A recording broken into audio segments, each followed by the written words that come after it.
I interviewed Matt Stoller about a year ago, and he is a leftist populist who tracked the evolution of the Democratic Party back from about the early 20th century in the context of antitrust. But one of the things that he pointed out was that in the 60s, there was a very deliberate electoral strategy enacted by the Democrats to bring together a coalition of what would people of color, sort of this coalition that we see now. And it was a very deliberate thing that they did to bring in gay people and women and black folks and minorities and immigrants and such. And there was a purposeful exclusion of the white working class and the white male from their electoral strategy. And we're still seeing this play out today. Now, I bring this up to give some context to my next question for you, which is I've heard you say that the results of the Civil Rights Act were an unexpected tragedy, unintended. There was no malefactor. There was no malevolent force trying to design something which would tear the country apart. And I believe that because I'm an optimist, but I do have to ask you a question, though. Did you take a look? Well, sorry, one more part to this. And also in the book, you describe how the civil rights apparatus that was established has now been co-opted by other movements and used as a tool for them to affect change. Now, given all of this, did you take a look at the contemporary critics of the Civil Rights Act, as well as the contemporary folks who would later then become the activists, right? The folks who later, decades later, are using this apparatus. Did they write about this stuff in the 60s at the time? Did they consider what the future might bring? My question is, was there somebody going like this and being all excited about this, as seeing as this was an opportunity for them to enact their agenda? Did you look at their literature? That is a fascinating question. I should say I too have interviewed Matt Stoller. I interviewed him when he was a staffer for a very liberal Florida congressman named Alan Grayson about 10 years ago. And I find him such an impressive writer. I anything he writes, I will read. I'm very I think he's just terrific. I still like the explanation for polarization that you and I came up with 10 or 15 minutes ago better than Matt Stoller's explanation. That is, I think it has more to do with the people not covered in the Civil Rights Act emerging like as out of a photographic negative. It has more to do with that than with any conspiracy on the part of people on the left. And the theory of Matt Stoller that you describe sounds to me a little bit like the way people used to talk about the 14th Amendment. You know, the 14th Amendment, which we think of as giving equal citizenship, and the language of it is that you shall not be deprived of anything without due process of the law. Today, it tends to get applied to to serve civil rights interests. When it was first passed, and it was passed in 1868, between 1868 and the end of the 19th century, it was primarily used to allow big corporations to avoid taxation. The country was getting more and more unequal. Certain local authorities wanted to impose taxes on the very richest businesses around. But the businesses pointed to the 14th Amendment and said, look, it says you cannot deprive us of property without due process of the law. And the prevailing legal doctrine of the time was that, well, okay, if you haven't taken these companies to court, you can't tax them.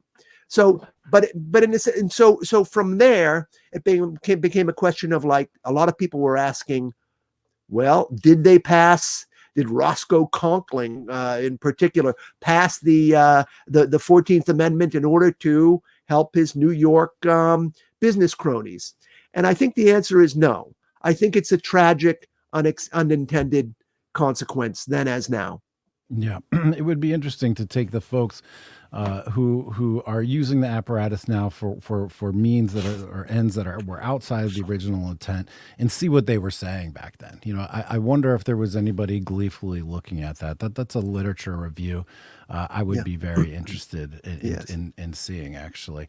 I do think that we oftentimes have a tendency to apply conspiracy theories and malicious intent to things that just happened naturally and by mistake. I'm very, it makes me think very clearly of 1965 and the Immigration Act, and guys like Ted Kennedy saying that this is going to have such a negligible impact. It's going to be less than 1%. Now, there are folks on the right, far right, hard right guys, that would say that was all a blatant lie, that they knew everything was going to change, and that the results of the Immigration Act, just the profound difference in the demographic makeup of the United States, was not something that could have been overlooked. And so it's easy to inject a malintent into a circumstance with such wildly unexpected results. Yeah, I'd put that one, the Immigration Act, I would put somewhere in between. On the one hand, I really don't think people knew what was going to happen. I think they probably suspected the immigration would be of a different kind than we had been getting up till then.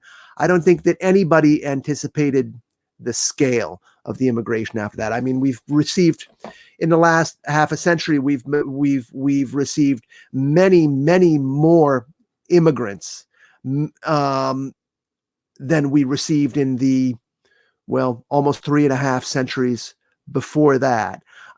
So the quantity was unexpected. Nonetheless, when LBJ signed that bill, he wanted to sign that bill at the foot of the Statue of Liberty. So he brought the whole apparatus of government up to New York City and signed that bill in New York City. That's the act of someone who is conscious that's what he's doing is a pretty big deal. Yeah. Interesting. Those two things taken together have really wildly changed our country. And when it's changed it so much so that when you look back at the stats of foreign-born population, prior to 1965, they're astounding. They're so low that it's almost hard to believe, especially with the narrative that's been drilled into our head, true or false, that we're a longstanding nation of immigrants and the doors have always been open and we welcome all comers and refugees, etc. That's how we were founded. And if you look back at the data, it just doesn't show that. In fact, the doors would open, then the doors would close. Right. Well, immigration's not everything, but it's been quite important, certainly. Yeah, certainly. Certainly. So we're running up on a little bit of the time crunch here. So I want to ask you a question. And I know that you put yourself in this circumstance as a narrative teller, as a historian. But, I would be remiss if I didn't let it go by not asking you, what do we do, sir? What do we do? And I know this isn't a formal position paper, etc. But, you have to have some inkling. Let's imagine we're at the bar, we're having a beer, and I'm asking you, sir, what do we do? What do we do about this? You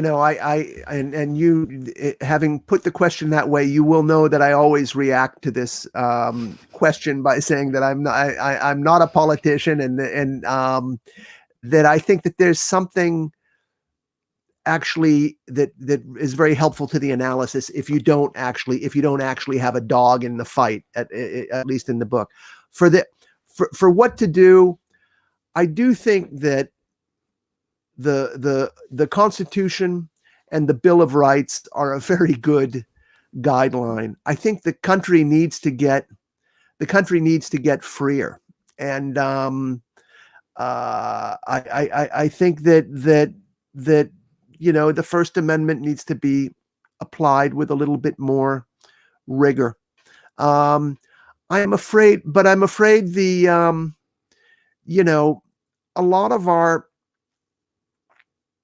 a lot of the limitations on our First Amendment rights have proceeded from judges who just interpret the civil rights laws as having mandated that.